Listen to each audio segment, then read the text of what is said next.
I never thought I'd be the kind of person to go through someone's phone, but desperation makes you do things you swore you'd never do. It started 3 months ago when Jake moved in with me.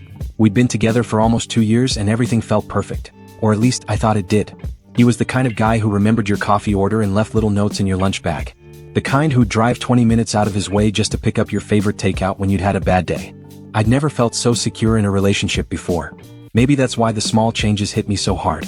It began with his phone. Jake had always been casual about it, leaving it face up on counters, asking me to check his texts while he was driving. But suddenly it was always screened down. Always in his pocket. When it buzzed during dinner, he'd glance at it with this expression I couldn't quite read. Not guilt exactly, but something close to it. Work stuff, he'd say, sliding the phone away without checking the message. I told myself I was being paranoid. I'd been cheated on before. My ex-boyfriend had carried on a 6-month affair with a coworker while I planned our future together. The signs had been there then too, and I'd ignored them all. Maybe I was just seeing ghosts where there were none. But then came the night phone calls. Jake worked in marketing for a tech startup, and late calls weren't unusual. What was unusual was the way he'd step outside to take them, even in December when the temperature barely crept above freezing. Through the kitchen window, I'd watch him pace the back porch, his breath forming clouds in the cold air, gesturing with his free hand the way he did when he was really engaged in a conversation. Big client in California, he'd explain when he came back inside, cheeks red from the cold. Time zone difference, you know? I wanted to believe him. God, I wanted to believe him so badly that I almost convinced myself the sick feeling in my stomach was just anxiety from work stress or PMS or anything other than what it actually was. The breaking point came on a Thursday night in January. Jake had fallen asleep on the couch while we were watching a movie, his phone resting on his chest, rising and falling with each breath. The screen lit up with a text notification, and before I could stop myself, I was reading it. Can't wait to see you tomorrow. It's been too long. Red heart. The sender's name was simply A. My hands were shaking as I carefully lifted the phone from his chest. Jake stirred but didn't wake. The message preview showed just those words, but I knew there had to be more. I knew I shouldn't look. I knew it would change everything. But I looked anyway. The conversation history stretched back weeks. Dozens of messages between Jake and this A person. Sweet, intimate messages. Messages that talked about missing each other, about stolen moments, about how complicated everything had become since she moved back to town. Jake, I hate that we have to be so careful. This isn't fair to anyone. Hey, I know, but what choice do we have? She doesn't deserve this, but I can't pretend I don't still love you. Jake, I love you too. I never stopped. The room started spinning. I had to grip the arm of the couch to keep from falling over. 2 years. 2 years of my life, of planning a future, of believing in something that was apparently built on lies. I scrolled further back, my heart hammering so hard I was sure it would wake Jake. The messages went back to November, right around the time his behavior had started changing. There were references to coffee dates, to lunch meetings, to our spot by the lake. All the times he'd said he was working late or meeting college friends. But it was the most recent messages that really destroyed me. A, do you think you'll tell her? Jake, I don't know. Not yet. I need to figure out what I want first. A, and what do you want? Jake, you? I want you. But it's complicated. I set the phone back on his chest with trembling hands and walked to the bathroom, where I threw up everything I'd eaten for dinner. Jake found me there 20 minutes later, sitting on the cold tile floor with my back against the bathtub. Hey, what's wrong? His voice was thick with sleep and concern. You okay, babe? I looked up at him, this man I'd trusted completely, this man I'd been planning to marry, and for a moment, I almost told him everything. Almost demanded an explanation. Almost gave him the chance to lie to my face one more time. Instead, I said I thought I was coming down with something and went to bed. I didn't sleep. I lay there next to him, listening to his steady breathing, feeling like a stranger in my own skin. By morning, I'd made a decision that would have terrified the person I was a week earlier. I was going to find out who A was, and I was going to talk to her myself. It took me 2 days of detective work to figure it out. Jake had been careful. No full names in the messages, no photos, no obvious identifying details. But he'd mentioned meeting her at their old college hangout, and there were references to her work at a veterinary clinic downtown. A little searching on social media, cross-referenced with Jake's college friends and tagged photos from years past, led me to Amanda Richardson. She was beautiful in that effortless way some women manage. Long dark hair, warm brown eyes, a smile that looked genuine even in her professional headshots on the vet clinic's website. In older photos on Jake's Facebook from before we met, I could see why he'd fallen for her. They looked happy together. Natural. I stared at her profile for hours, scrolling through vacation photos and pictures with friends, looking for clues about who she was, what she was like, why Jake had chosen her over me. There were no recent photos of them together, but there were gaps in her timeline that aligned perfectly with Jake's late nights and mysterious phone calls. The hardest part was admitting to myself that I wasn't angry with her. Not really. If Jake had been lying to me, chances were good he'd been lying to her too. I drafted a dozen different messages before settling on something simple. Hi Amanda. I don't think we've met, but I believe you know my boyfriend Jake. I think we need to talk. I sent it before I could change my mind. She responded within an hour. Oh God. You're Sarah, aren't you? I've been wondering when this would happen. We agreed to meet at a coffee shop across town, neutral territory, somewhere neither Jake nor our mutual acquaintances were likely to see us. I got there early and claimed a corner table, my hands wrapped around a mug of tea I couldn't bring myself to drink. Amanda walked in exactly on time, and I recognized her immediately even though I'd only seen photos. She looked nervous, scanning the room until her eyes landed on me. For a moment, we just stared at each other. Two women whose lives had become entangled by one man's inability to choose. Sarah, she said quietly as she approached the table. I nodded and she sat down across from me. Up close she looked tired. There were dark circles under her eyes, and her hands trembled slightly as she set down her purse. I want you to know, she said before I could speak, that I never meant for this to happen.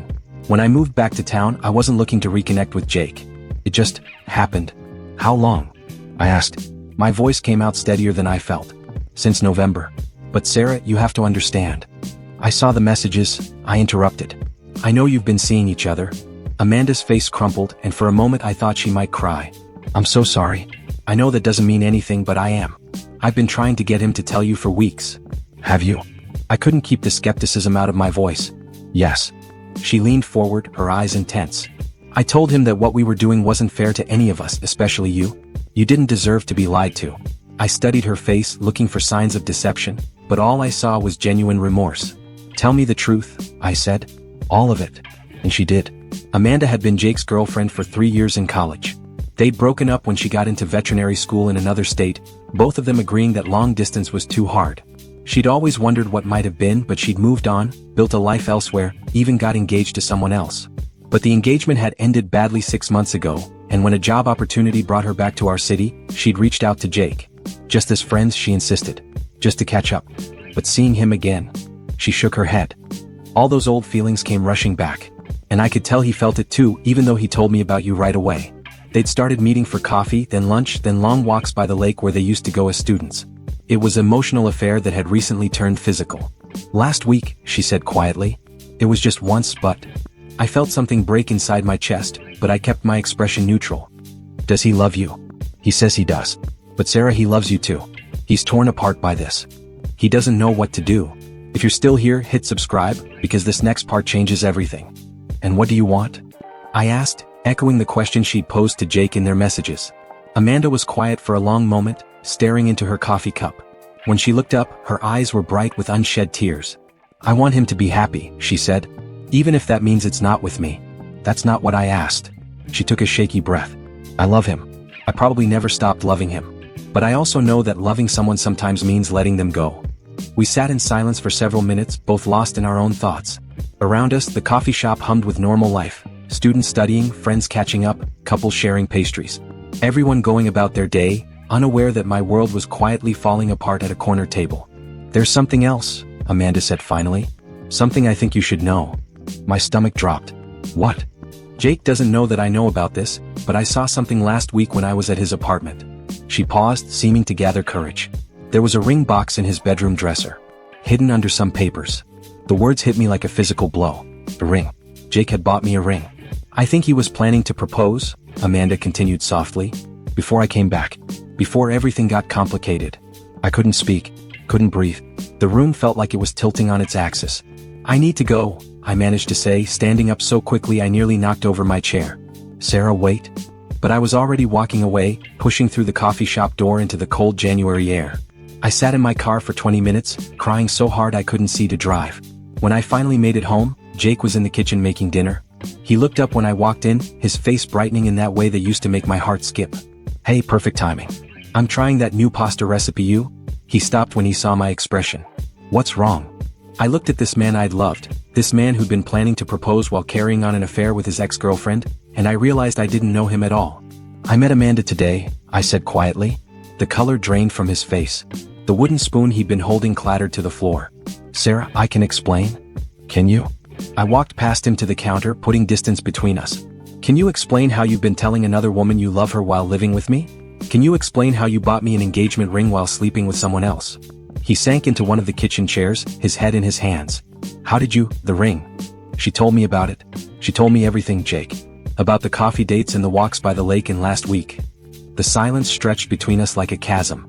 When he finally looked up, his eyes were red-rimmed. I never meant for this to happen, he said, and I almost laughed at how closely his words echoed Amanda's. But it did happen. You made choices, Jake. Every day for 3 months, you made the choice to lie to me. I love you, Sarah. I do. I was going to end things with Amanda. I was going to propose and what? Hope I never found out? Build our marriage on a foundation of lies. He didn't have an answer for that. I need you to leave, I said. Tonight. Sarah, please. Can't we talk about this? Can't we figure this out? I looked at him, really looked at him, and saw not the man I'd fallen in love with, but a stranger who'd been wearing his face. Someone who could compartmentalize his life so completely that he could plan a future with me while rekindling a past with someone else. There's nothing to figure out, I said. You already made your choice. You just made it in secret. He left that night, taking only a suitcase and his laptop. The apartment felt enormous and empty without him, every corner echoing with memories I wasn't sure I wanted to keep. 2 weeks later, Amanda called me. I wanted you to know, she said, her voice small through the phone, that Jake and I aren't together. After our conversation, I realized that what we had wasn't real. It was just nostalgia and loneliness dressed up as love. What about Jake? I asked, though I wasn't sure I wanted to know. He's been trying to convince me that we can make it work. That we're meant to be together. She paused. But I keep thinking about what you said that day in the coffee shop about choices. He chose to lie to you every single day. If he could do that to someone he was planning to marry, what does that say about who he really is? I didn't have an answer for that either. Amanda moved back to Portland a month later, taking a job at a practice there. Jake tried to reach out to me several times, but I'd already started the process of moving forward. I found a smaller apartment across town, started therapy, began rebuilding my life piece by piece. The engagement ring sat in my jewelry box for months. Jake had left it behind when he moved out, probably hoping I'd see it as some kind of gesture. Eventually, I sold it and used the money for a trip to Iceland, something I'd always wanted to do but had put off because Jake preferred beach vacations. It's been 8 months now since that Thursday night when everything changed. 8 months since I made the choice to confront the truth instead of living in comfortable denial. People ask me sometimes if I regret reaching out to Amanda, if I wish I'd just confronted Jake directly instead. But here's what I learned. The truth has its own weight, its own gravity. It was always going to surface eventually. By choosing to face it head-on, by reaching out to Amanda myself, I took control of my own story instead of letting it be written around me. I found out later that Jake had done this before, not with Amanda but with other girlfriends, other relationships. There was always someone from his past, some complicated situation, that he was trying to figure out. Amanda and I weren't the first women to sit across from each other comparing notes about his lies, though I hope we were the last. Amanda and I still text occasionally. Nothing deep or frequent, just the occasional check-in. She's dating someone new, a veterinarian at her clinic who, she says with a laugh, has no ex-girlfriends in the area. She seems happy, lighter somehow than she was that day in the coffee shop. As for me, I'm still single, still figuring out what I want my life to look like. But I sleep soundly now, without the constant low-level anxiety that had become my normal. I don't jump when my phone buzzes or feel the need to check over my shoulder for secrets hiding in the shadows. Sometimes I think about the version of myself who almost stayed quiet that night, who almost chose to ignore what she'd seen and continue living in the illusion of happiness. I feel sorry for her, that woman who was so afraid of being alone that she was willing to accept being lied to. But mostly, I'm grateful I found the courage to message Amanda myself. Because in the end, the truth didn't destroy my life. It saved it from being built on something that was never real to begin with. The hardest lessons are often the ones that set you free.